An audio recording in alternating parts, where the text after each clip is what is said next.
મગરાજ ઉત્તરાયણ 696 ચાલે છે. રાજ હૃદય ભાગ 14 पेज नंबर 110.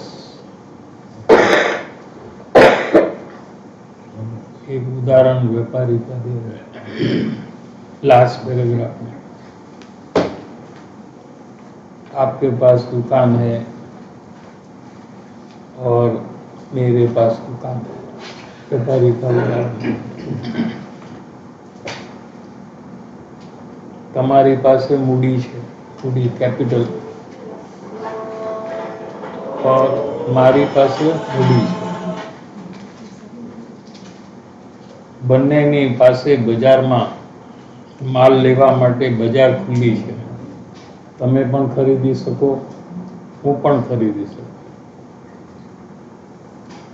जो संपत्ति न हो तो खरीदी न सकाय, लेकिन दोनों के पास संपत्ति है. मुमुक्षु है उसके पास भी है, और ज्ञानी है उसके पास भी है, और बाजार दोनों के लिए खुली है.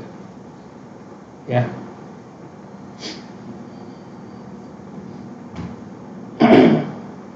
મૂડી હોય તો તમે પણ ખરીદો અને મૂડીવાળો बीजो पर खरीदे. दोनों शॉप कर सकते, परचेज कर सकते. दोनों के पास पैसा है और बेचने वाले बाजार में बैठे हैं. क्या एम जे ज्ञान में पीड़ा नो प्रवेश नहीं. अभी दोनों को मुमुक्षु हो कि ज्ञानी हो, शरीर में कोई भी पीड़ा होती है तो वो पीड़ा है, वो ज्ञान में प्रवेश नहीं कर सकती. ज्ञान जो है मुमुक्षु को जान रहा है. मुमुक्षु भी ये जन्म से लेकर आज तक तो जान रहा है, ऐसे सबका अनुभव है कि नहीं है? तो जानना कितना अंदर से आज तक बाहर निकला है. ईश्वर के अनेक पदार्थ को जाना है और बाकी का जीवन में भी जानता ही रहेगा. जैसा ये भव में जान रहा है वैसे पूर्व भव में भी जान रहा था, वैसे अनादिकाल से जान रहा है. तो ज्ञान कितना भरा है अंदर में, इतनी संपत्ति ज्ञान की है. मुमुक्षु के पास भी है, भले वो अज्ञानी हो, लेकिन ज्ञान गुण तो ज्ञानी का हो कि मुमुक्षु का हो कि केवड़ी भगवान का हो, समान है. उसमें कोई एक में कमी है और एक में कोई ज्यादा है, ऐसा उसका स्वरूप ही नहीं है. समझ में आ रहा है कि नहीं? और दोनों के ज्ञान में पीड़ा का प्रवेश ही नहीं है. पीड़ा की जानकारी होती है दोनों के ज्ञान में, लेकिन जानने के काल में पीड़ा आत्मा में प्रवेश कर जाए ऐसा बनता नहीं है. क्या? क्योंकि पीड़ा के बाद भी ज्ञान तो वैसा का वैसा रहता है. पीड़ा की असर ज्ञान में रह जाती है. बहुत पीड़ा सहन की हो जिसने शारीरिक, हाँ, तो वो जब ठीक हो जाता है तो वो बहुत पीड़ा का कितना अंश ज्ञान में रह जाता है. कुछ नहीं रहता है. तो उसको याद करे तो पीड़ा चालू हो जाती है? नहीं होती, क्योंकि ज्ञान में वो रहता ही नहीं. ज्ञान के अंदर में प्रवेश ही नहीं कर सकता है. अज्ञानी के ज्ञान के अंदर में भी पीड़ा का प्रवेश नहीं है. समझ में आ रहा है कि नहीं? एवं ज्ञान, एवी ज्ञान मूडी, मूडी माने कैपिटल, वेल्थ, બંનેની પાસે છે. मुमुक्षु के पास भी है और ज्ञानी के पास भी है, दोनों के पास है. तो फर्क क्या है, ये प्रश्न है. अभी देखो, बॉडी में रोग है पेन है, वो कॉमन है दोनों को, ठीक है। दोनों के पास ज्ञान की मूडी है, वो भी कॉमन है, इतना तो कॉमन है। फर्क क्या है तो यहाँ समझना है हमको। એમ જે જ્ઞાનમાં પીડાનો પ્રવેશ નથી એવું જ્ઞાન બંનેની પાસે છે, ફક્ત અનુભવ કરવાની પદ્ધતિ બદલવાનો સવાલ છે। क्या है? पीड़ा के काल में अज्ञानी कैसा अनुभव करता है और पीड़ा के काल में ज्ञानी कैसा अनुभव करता है, ये जो पद्धति है, पद्धति माने हाँ सिस्टम, पद्धति माने रीत, अनुभव करने की रीत, उसमें फर्क है। पीड़ा में फर्क नहीं है, ज्ञान में फर्क नहीं है। पर ज्ञान जो है वो जिस तरीके से अनुभव करता है, वो अनुभव में ज्ञानी और अज्ञानी में फेर है। समझ में आया? फक्त अनुभव करवानी पद्धति बदलवानो सवाल है, और कुछ करने का नहीं है। मुमुक्षु को ज्ञानी किस तरीके से पीड़ा के काल में अनुभव करते हैं, वो समझकर, वो देखकर स्वयं को वो रीत से कार्य करना है, बस इतना ही है। कार्य कितना है, इतना ही है। पीड़ा तो जब होगी तब होगी, और ज्ञान तो त्रिकाल अंदर में रहेगा ही क्या। लेकिन पीड़ा के काल में ज्ञानी कैसे अनुभव करते हैं वो समझना, और समझने के बाद उस प्रकार से प्रयास करना, इतना ही कार्य, टोटल कार्य है। इससे आगे कोई कार्य नहीं है, इतना ही पूरा कार्य है। काई पिन पॉइंट ની વાત તો એટલી છે કે જ્ઞાની કઈ રીતે એ જ પ્રસંગનો, એ પીડાના પ્રસંગમાં અનુભવ કરે છે। અજ્ઞાની ભૂલથી એ જ પીડાના પ્રસંગમાં બીજી રીતે અનુભવ કરે છે। तो अज्ञानी कैसा करता है वो तो आपको पता है कि जब जब पीड़ा शरीर में हो तो आप किस तरह से उसमें से पसार होते हैं। पीड़ा के काल में आप वो परिस्थिति में कैसे पसार हो रहे हैं, कैसा अनुभव करते हुए पसार हो रहे हैं, ये तो आपको पता है, क्योंकि सबको पीड़ा तो कभी ना कभी आती है। हाँ? तो कैसे हर एक बार उसी तरह से करते हैं, जितनी बार पीड़ा होती है वो अज्ञानी उतनी बार वही प्रकार से अनुभव करता है।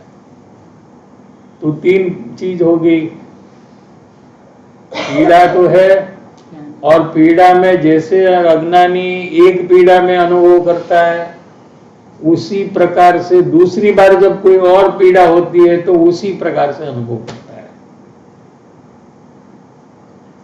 उसकी जो पद्धति है अनुभव करने की, प्रत्येक अज्ञानी की, वो सेम है। क्या भले एक दूसरे को न जाने, एक अमेरिका में अज्ञानी हो और एक इंडिया में अज्ञानी हो, दोनों एक भी बार अपने मिले ही नहीं है और किसी को बताया भी नहीं है कि मैं ऐसा अनुभव करता हूं पीड़ा में, फिर भी वो वही प्रकार से अनुभव करता है जिस प्रकार से दूसरा अज्ञानी करता है। समझ में आ रहा है? और कोई ज्ञानी है, वो जिस प्रकार से पीड़ा के काल में अनुभव करता है, वो कोई दूसरे करोड़ों साल पहले कोई ज्ञानी हुए वो भी उसी प्रकार से करते हैं। और करोड़ों साल के बाद में अगर कोई ज्ञानी होंगे तो वो भी इसी प्रकार से करेंगे। उसमें भी फेर नहीं है, ज्ञानी का भी और अज्ञानी का भी फेर नहीं है।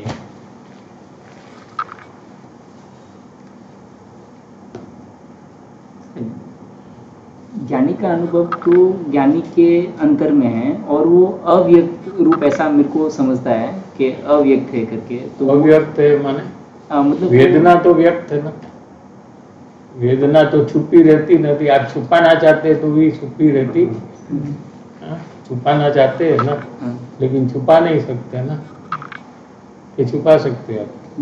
पीड़ा बहुत हो गई तो आप हंसता हुआ मुंह रखो तो रख सकते क्या? छुपा सकते क्या उसको? हाँ हाँ, तो फिर तो व्यक्त है। जो दिखता है उसको व्यक्त कहेंगे, जो दिखता नहीं है उसको अव्यक्त कहेंगे। व्यक्त और अव्यक्त। व्यक्त माने प्रकट, जो दिखने में आए उसको व्यक्त कहेंगे। पीड़ा के काल में पीड़ा का अनुभव करने वाला जीव बाहर से पता लग जाता है कि ये पीड़ा में है, माने पीड़ा तो प्रकट है, व्यक्त है। पीड़ा प्रकट है, बट जो पीड़ा के समय जो अनुभव है वो पीड़ा का अनुभव करता हुआ दिखता है ना। क्या वो आनंद का अनुभव करता हुआ दिखता है? आपको पीड़ा के काल में कोई भी अज्ञानी कैसा दिखता है? पीड़ा का अनुभव करते हुए दिखता है। हाँ, पीड़ा का अनुभव करते हुए दिखता है। वो भी व्यक्त है, मतलब वो भी व्यक्त है ना, ये तो पता कैसे चलेगा? पीड़ा तो दिखती नहीं है सामने वाले को, दिखती है? पीड़ा नहीं दिखती। हाँ, तो वो जो पीड़ा का अनुभव करता है वो दिखता है ना, उसे नक्की करता है कि कितनी पीड़ा है सामने वाला। हाँ? कि नहीं? किसको कितनी पीड़ा है वो जो पीड़ा का अनुभव करता है उसको देखकर आप नक्की करते हो ना कि इसको तो सामान्य पीड़ा है, इसको तो बहुत पीड़ा है। ऐसा आप देखकर नक्की करते हो, माने वो दिखती है। इसका मतलब क्या हुआ? दिखती है तो आपको दिखाई देगी ना, छुपी है तो नहीं दिखाई देगी। तो सर जी वहाँ पे पीड़ा भी वही है और रिएक्शन भी वैसा ही है, दर्द के टाइम में चिल्लाना, दवा लेना, वैसा। फिर वहाँ पे जो समझने का है कि वो जो अनुभव है फिर वो कैसे होगा वैसे? नहीं, ज्ञानी का जो अनुभव है उसमें तो क्या चेक करना, वो तो खुद वो अनुभव से पसार हो रहा है, उसको तो पता है, उसको क्या चेक करना? वो तो एक ही तरह से कर रहा है हर एक पीड़ा में, और ऑटो मोड में कर रहा है। उसको कोई प्लानिंग नहीं है कि देखो अभी पीड़ा चालू हुई, अभी मैं अनुभव करूंगा, ऐसा कुछ नहीं। ऑटोमेटिकली वही प्रकार से वो अनुभव करता है कि नहीं? ज्ञानी कैसे करते वो पता नहीं है, वो विषय यहाँ आने वाला है।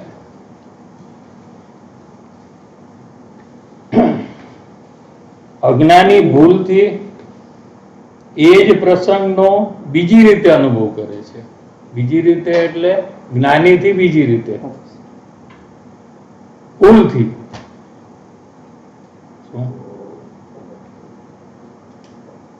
અનુભવ કરે છે કે જે દુઃખનું કારણ થાય છે, वो जीव को वो दुख का कारण होता है, ऐसा अज्ञानी अनुभव करता है। तो कोई भी पीड़ा के काल में दुखी ही दिखता है ना, कोई हंसता हुआ सुखी तो दिखता नहीं है ना कोई। अज्ञानी भूलથી એ જ પ્રસંગનો બીજી રીતે અનુભવ કરે છે કે જે દુઃખનું કારણ થાય છે, બંધનનું કારણ થાય છે, અને કર્મ બંધનની વખતે થાય છે।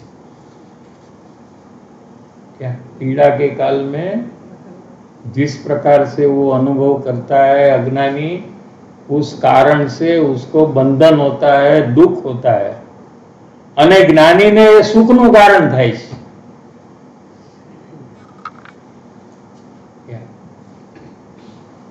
અને મુક્તિનું કારણ થાય છે। मोक्ष का कारण है वो, पीड़ा नहीं।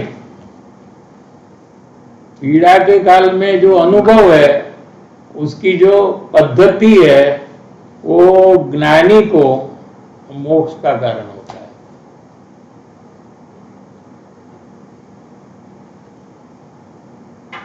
ये तो सिद्धांत है सब। फिर क्या, कैसे हो रहा है, क्यों हो रहा है, ये सब आगे आएगा। सिद्धांत क्या है कि ज्ञानी को पीड़ा के काल में कर्म की विशेष निर्जरा होती है। क्या अशुद्धता है उसकी निर्जरा होती है, और शुद्धता की वृद्धि होती है।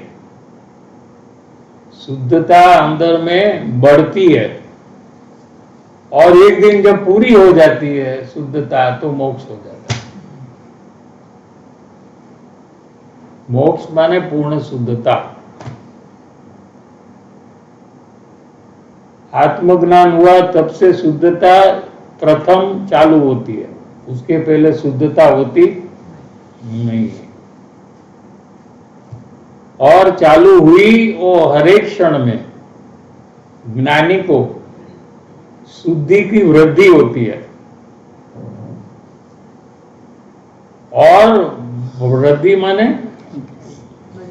बढ़ना, थोड़ी थी फिर बढ़ती है। जैसे बिजनेस चालू किया तो थोड़ी कमाई थी, फिर आगे जाकर पैसा, बैंक बैलेंस बढ़ते रहता है ना। हाँ, वैसे पैसे से समझ में आ जाएगा। हाँ? वैसे आत्मज्ञान हुआ, वितरागता प्रकट हुई, शुद्धता है वो, आत्मा शुद्ध है। उसके आश्रय से शुभ अशुभ भाव उत्पन्न नहीं होते हैं, शुद्ध भाव उत्पन्न होता है। और वो शुद्ध भाव जो प्रकट हुआ वो बढ़ता है 24/7। और बढ़ते बढ़ते बढ़ते जब पूरा हो जाता है शुद्ध भाव, तभी मोक्ष की प्राप्ति होती है।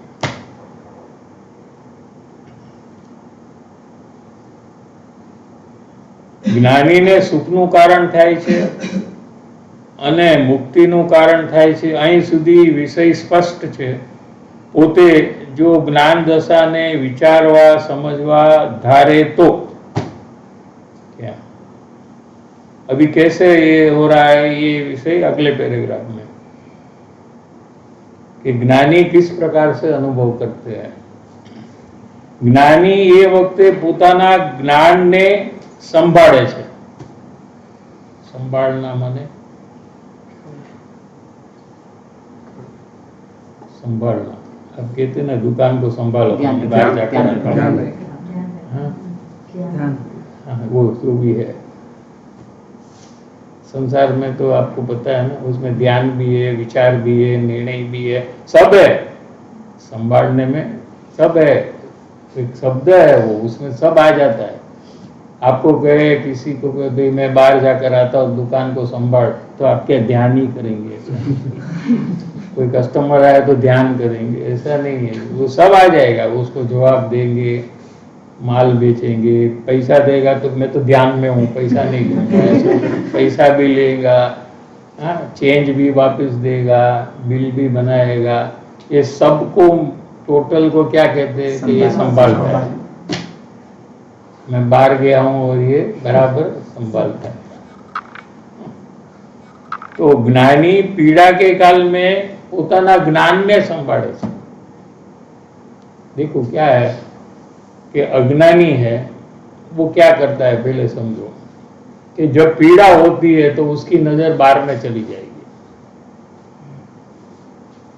क्या दूसरे को बुलाएगा, दवाई लेने का विचार करेगा, डॉक्टर के बारे में सोचेगा, क्या खाना क्या नहीं खाना, ये सब बाहर के विचार में लग जाता है वो।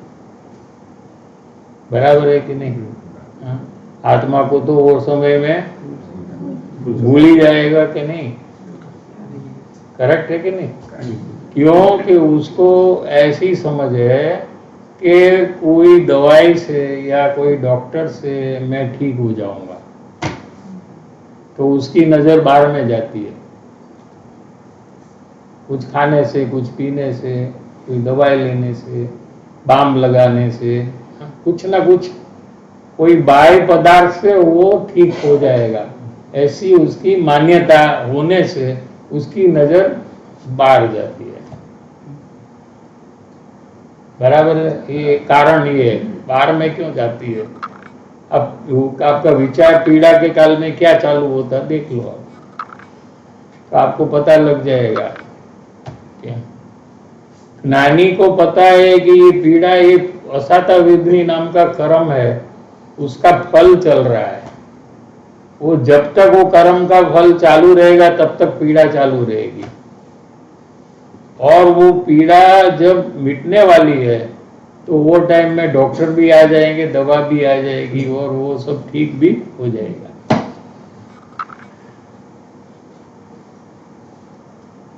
इसलिए वो बाजू जाने के बदले वो अंदर में चले जाते हैं, पीड़ा के काल में विशेष अंदर चले जाते हैं, बाकी के टाइम में उससे कम अंदर जाते हैं। क्या समझ में आ रहा है कि नहीं? तो क्या करते अंदर में પોતાના જ્ઞાનને સંભાળે છે, ज्ञानी एम अनुभवे छे।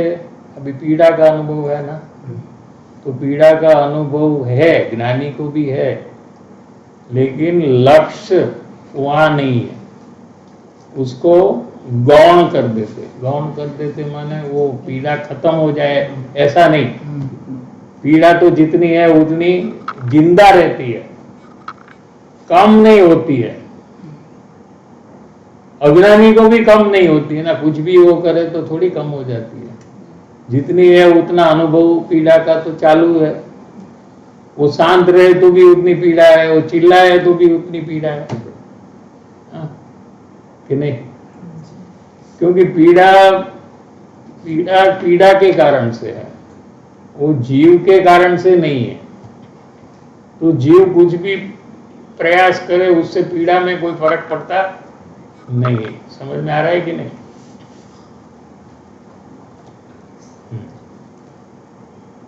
तो ज्ञानी वो समय में किस प्रकार से अनुभव करते हैं कि मने मारो आत्मा तो ज्ञानपणे अनुभव में आवे छे। पीड़ा को गौण कर कर अपने ज्ञान को मुख्य करते हैं। अज्ञानी सिर्फ पीड़ा को ही मुख्य करता है और ज्ञान को भूल जाता है।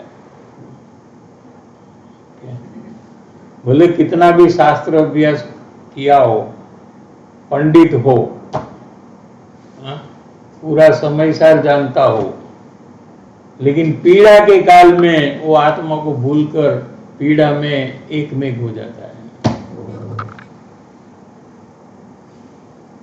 पीड़ा ही मुख्य हो जाती है उसको, क्या? लेकिन ज्ञानी का परिणमन अलग प्रकार का है। तो वो समय में पीड़ा को गौण कर कर पीड़ा इसमें पता चलती है कि पीड़ा कितनी है, ज्ञान। तो ज्ञान भी वहां मौजूद है, अज्ञानी को भी मौजूद है, तो मौजूद करने का भी जरूरत नहीं। कोई पूछे कि ज्ञान कहाँ से मैं लाऊं पीड़ा के काल में, तो ज्ञान तो वहां है, कितनी पीड़ा है उसकी जानकारी वाला ज्ञान वहां है कि नहीं है? पीड़ा भी है और पीड़ा को जानने वाला ज्ञान भी वहां है, मुमुक्षु को भी है।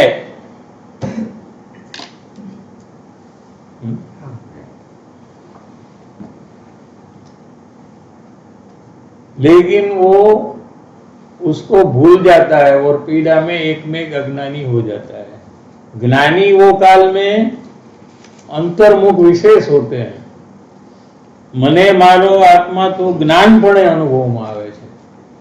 ये जो ज्ञान है, पीड़ा का ज्ञान जो है, वो ज्ञान में भी ज्ञान का अनुभव है. क्या ज्ञान है? ये अनुभूति स्वरूप है. क्या जैसे अग्नि है, ये गर्म स्वरूप है. उसका स्वरूप क्या है? गर्म है. कोई भी अग्नि का ऐसा ही रहेगा कि नहीं? कि कोई अग्नि ठंडी भी हो सकती है.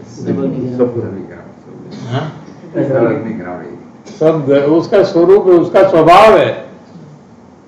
ठीक है, लेकिन आप दूर हो अग्नि से, 20-25 फीट दूर हो. अभी गैस है किचन में ना, आप यहाँ बैठे हो तो यहाँ आपको गर्मी आती है उसकी, लेकिन एसी की ठंडी हवा आती है, लेकिन गर्मी नहीं आती है. तो भी आपको विश्वास है कि नहीं अग्नि गर्म ही है? क्या आप हाथ डालकर चेक करेंगे? पता है ना? हाँ. लेकिन आप उससे दूर हो, आप वहां नजीक चले जाएंगे तो आपको गर्मी का अनुभव हो जाएगा. ठीक है, तो गर्मी का आप नजीक जाएंगे जब, तो आपको गर्मी का अनुभव होगा कि नहीं होगा? होगा. तो वही समय में उसमें से गर्मी निकली कि पहले से उसमें पहले से थी. कैसा अनुभव होगा आपको कि ये तो पहले से ही गर्म था, मैं नहीं था पास में? ऐसे लगेगा कि ऐसा पहले से होगा गर्म ना. हाँ, कि पहले से ये गर्म था, मैं दूर था. ऐसा नहीं कि अभी गर्मी इसमें से उत्पन्न हुई, क्योंकि पहले तो मुझे गर्म अनुभव में नहीं आता था, एसी अनुभव में आता था. इसलिए इसमें गर्मी तो अभी उत्पन्न हुई, पहले थी नहीं, ऐसा आपको अनुभव में आता है? पहले से गर्म थी. पहले से गर्म ऐसा आता है ना. वैसे आपका ज्ञान में ज्ञान का अनुभवन चालू ही है अभी. क्या? जैसे गर्मी का, अग्नि का स्वरूप ही गर्म है, ऐसे ज्ञान भी स्वसंवेदन रूपी है. ज्ञान में ज्ञान का वेदन अनुभव चालू ही है सब जीव को. समयसार 17-18 गाथा में लिया है इसे.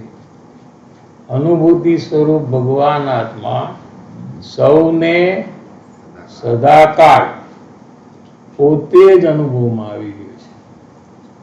ગુરુદેવ की प्रिय गाथा 17-18 गाथा.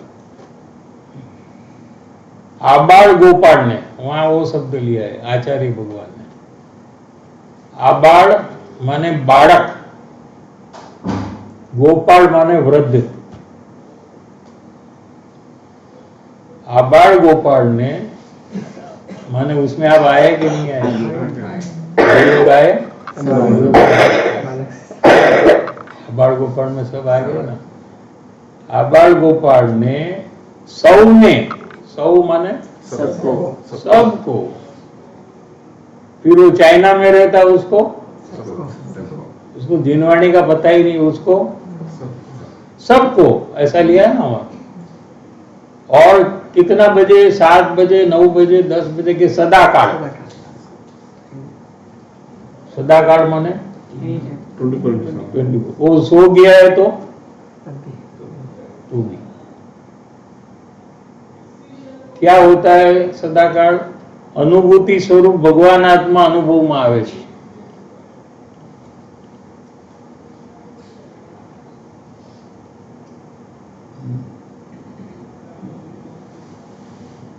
आप लोग ने सुना है कि नहीं? 17-18 का सुना है. हाँ, सुन सकते हैं, उसमें क्या है, अभी भी सुन सकते हैं. गुरुदेव का प्रवचन है, आप सुन सकते हैं. आपको पुरुषार्थ की उत्पत्ति का कारण होगा. ये सब आचार्य भगवान की जो वाणी है वो बहुत जोरदार वाणी है, जीवन पलट देगा आपका. और उसके ऊपर गुरुदेव श्री का प्रवचन, और क्या चाहिए आपको? हाँ? कुंद कुंदाचार्य भगवान की वाणी, मंगलम भगवान वीरो मंगलम गौतमो गणी। फिर कौन है? मंगलम कुंद कुंदारियो जैन धर्मोस्तु मंगलम। नंबर 3 स्टेज में है वो। उनकी वाणी अपने पास रह गई है, 2000 साल के बाद भी आज है, घर घर में समय सार आ गया है, घर घर में। और उसके ऊपर इन एडिशन टू दैट भविष्य में जो तीर्थंकर होने वाले हैं, ऐसे गुरुदेव श्री के प्रवचन है उसके। आपको और क्या चाहिए? लेकिन हमको टाइम नहीं है सुनने का, ये प्रॉब्लम है अपना। क्या पाप के कार्य करते करते हमको टाइम ही नहीं मिलती है क्या कि हम आपसे ये सब समझे सुने, इसमें जन्मे है, हमें मौका मिला है, उसका हम लाभ ले ले, ऐसी जिज्ञासा नहीं हो रही है। तो क्या कहे, जैसे अग्नि में गर्मी जो है वो सदा है, ठीक है, लेकिन समीप जाने से, नजदीक जाने से गर्मी का अनुभव होता है। ठीक है, इतना समझ में आया उदाहरण? ऐसा आपका जो ज्ञान है उसमें अनुभूति सदा है, लेकिन आप ज्ञान से, भाव से दूर जा रहे हैं, इसलिए आपको अनुभूति पकड़ में नहीं आ रही अभी। क्या कहा? समझ में आ रहा है? हाँ। आपका जो वर्तमान ज्ञान जो है, जो जान रहा है ना ये सब, अभी जान रहा है ना ये सब, ये ज्ञान में स्वसंवेदन चालू है अभी, लेकिन क्यों आपको अनुभव में नहीं आ रहा है? क्योंकि ज्ञान में जो चीज जानने में आती है आपको, वो चीज में आपको आकर्षण है, वो चीज के ऊपर आप खींच जा रहे हो, उसको बदलने के लिए, उसमें अपनत्व करने के लिए, उसमें से सुख लेने के लिए आप जो उसमें घुस जा रहे हो, इसलिए ज्ञान का अनुभव आपको पकड़ में आता नहीं है।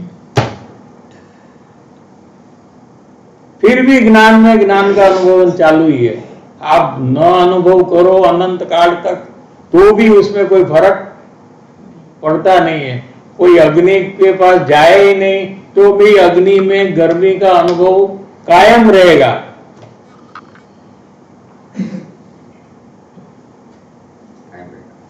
वैसे ज्ञान का अनुभवन, स्वसंवेदन ज्ञान में, आपके ज्ञान में, आपके वर्तमान आज के ज्ञान में चालू ही है। जब आपको ज्ञेय का आकर्षण कम होगा और ज्ञान का आकर्षण बढ़ेगा तो ज्ञान का स्वसंवेदन अनुभव में आ जाएगा।